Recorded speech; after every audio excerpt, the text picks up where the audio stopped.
RTV1, we turn over to RTV4 for the UK's general election.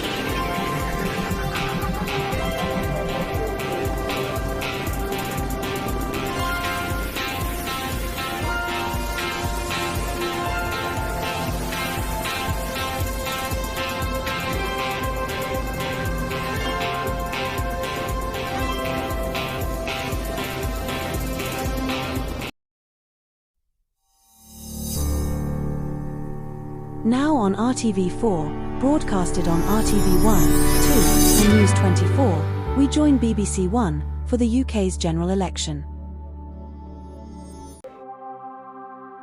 It's 5 to 10, and with millions of you having cast your votes, the polls are about to close. The arguments of the campaign are over. The counting is about to start. So, let election night begin.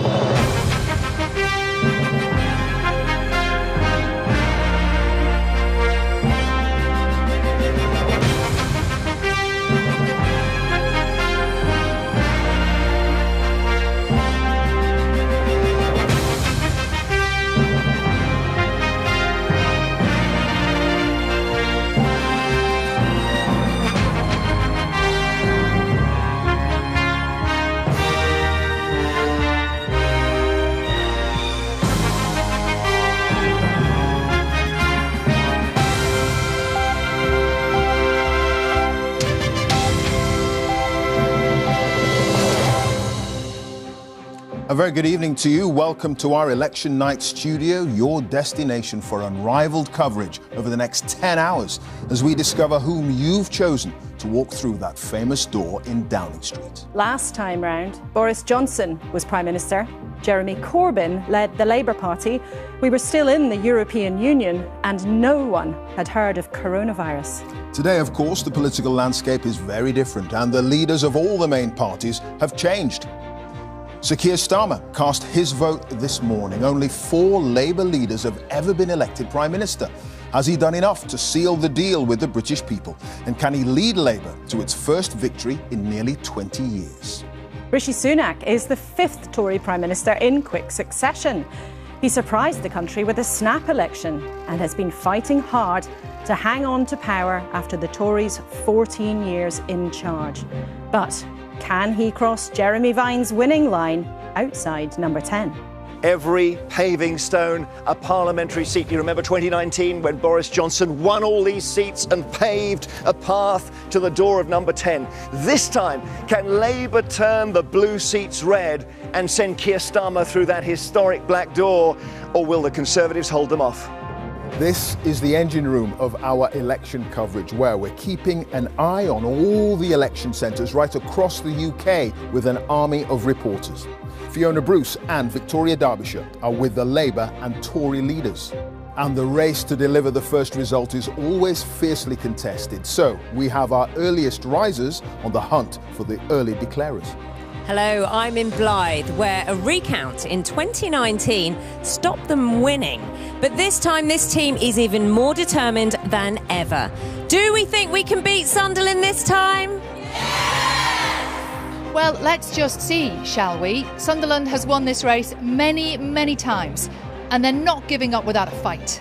Here in London's Broadcasting House, our teams are poised, ready to gather and then verify every single result as they begin to come in.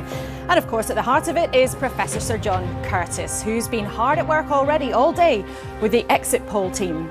And in just a few moments, we can legally reveal the results of all of those calculations. That exit poll will indicate who will be heading here to the Commons, and Rita Chakrabarti will be checking all the numbers. We're feeding all that data into the giant screen now, and in a few moments' time, I'll be able to tell you which seats are most likely to be changing hands.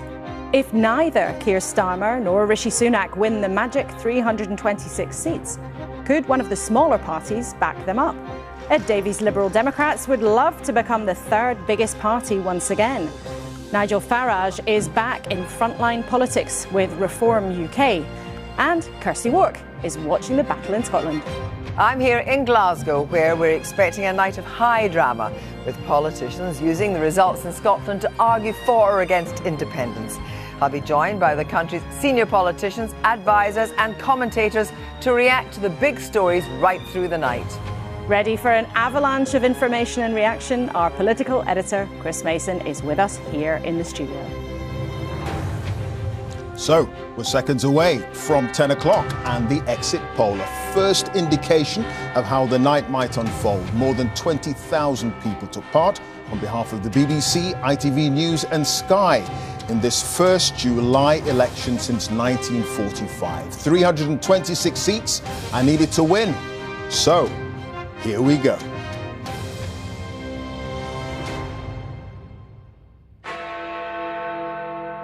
And as Big Ben strikes 10, the exit poll is predicting a Labour landslide.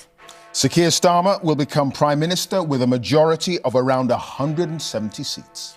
The exit poll predicts that Labour will have captured 410 seats, adding 209.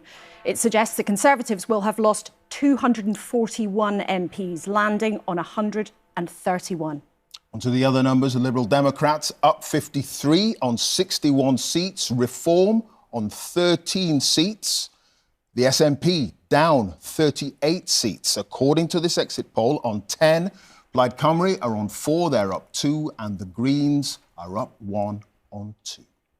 All the pointers tonight are that Sir Keir Starmer is taking Labour back to power. Only the 5th Labour leader to win a general election. These are the first indications of what may unfold, but a moment of history beckons. Chris. Blimey, just take a look and take in those numbers. The Conservative Party, so often an election-winning machine, looks pulverised tonight, taking in those numbers. At the last general election, it was Labour that was pulverised, reduced to its smallest number of seats since 1935. At the time, there was talk that Boris Johnson might serve as Prime Minister into the 2030s, and that for Labour to win by just a smidgen would require a Himalayan climb on their part. And yet you look at those numbers and they have won by a mile. What does this tell you? It tells us a lot about voter volatility. Like never before, more people in more places more often are more willing to change their minds about who they support from one election to another. That's why it looks like we went from a landslide last time for the Conservatives to a landslide for Labour this time. It is going to be quite the night.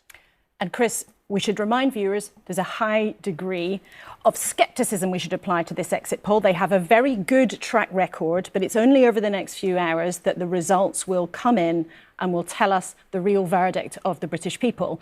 But it does seem, as it has done all the way throughout this campaign, that Sir Keir Starmer has done something extraordinary, pulling back Labour from where it was in 2019. Astonishing when you look at the Labour numbers, given where they were, given the extent to which they had been so comprehensively beaten last time. There was lots of folk in lots of political parties anticipating that that would mean they'd be out of power for at least a decade. And yet you look at these numbers, and of course we should insert the caveat, shouldn't we? But given the margin of that Labour lead in the exit poll, there is plenty of scope for that to be out by a reasonable margin and Labour still to be heading for a very sizable, historically big majority. Where we should insert a few more caveats, shouldn't we, is around some of the smaller parties, not least the Scottish National Party, by dint of the SNP merely standing in Scotland. There are fewer data entry points into that exit poll, so there's a bit more caution around that. Similarly around reform as well. So some things to sort of mark our card in terms of caveats. But in terms of the big story, it looks very clear. And we overuse words like historic, don't we, occasionally in journalism. I'll plead guilty to that. But these numbers, if they are broadly in line with where we find ourselves by breakfast time, warrant that label. Yeah, historic, seismic. Yeah. What a shift in the political tectonic plates. No question that the polls have been all over the place in terms of measuring the size of a potential Labour majority.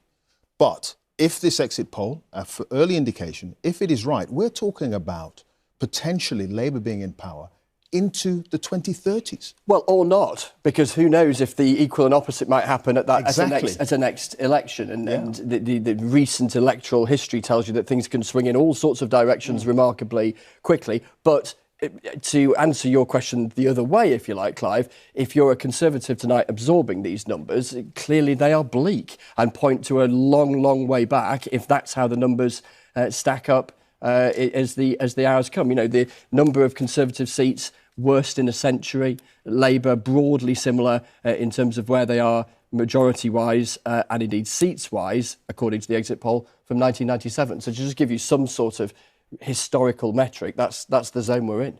OK, Chris, thank you. We're going to be getting much more from you throughout the night, of course. We will, and through the night we'll be joined by a parade of political guests. Some of them will be in jubilation. Some of them will be very much at the other end of the scale. We're joined initially by Lord Mandelson, who is, of course, one already, of the architects of the 1997 New Labour victory. And Steve Baker, the Conservative, who doesn't know yet whether or not he is held onto his seat in Wickham. And we will come to them in just a couple of minutes. But I want to remind you of these numbers as they have been revealed by the exit poll, showing Labour on 410 seats, having gained 209. The Conservatives crashing down to 131, losing 241. 61, the Liberal Democrats, an incredible performance for them if they are correct, on 53 seats. The SNP crashing down to 10, Plaid Cymru gaining 2, the Greens gaining 1, and the Reform Party gaining 13. You can just about see them coming onto the glorious prow of Broadcasting House here in the heart of London. But as Chris was saying, particularly when it comes to the smaller parties, we will insert lots of grains of salt at this stage. Small errors, small margins of errors in the exit poll could end up with very, very different tallies for them by the end of the night. So bear that in mind. Yeah, health warnings will be the order of the night until we start getting the real results coming in. Hopefully the first result, possibly in the next hour, hour and a half. Who knows? Fingers crossed we'll be able to get that to you. Of course, if you're going to have a majority to Labour, according to the exit poll of 170, then that means a number of Labour gains, quite clearly. Right around the country, we're going to have a look at some of those that our psephologists suggest could be changing hands to Labour with a 95% level of certainty. Swindon South, Darlington, Rutherglen from the SNP. We already had the exit poll suggest the situation in Scotland there. Wrexham, Conservative, now potentially gone, according to our exit poll. Leon Atherton, Middlesbrough, Swindon North as well. And it's going to be very, very interesting indeed. Well, let's go straight to one of the people who it looks like is heading for government, Angela Rayner.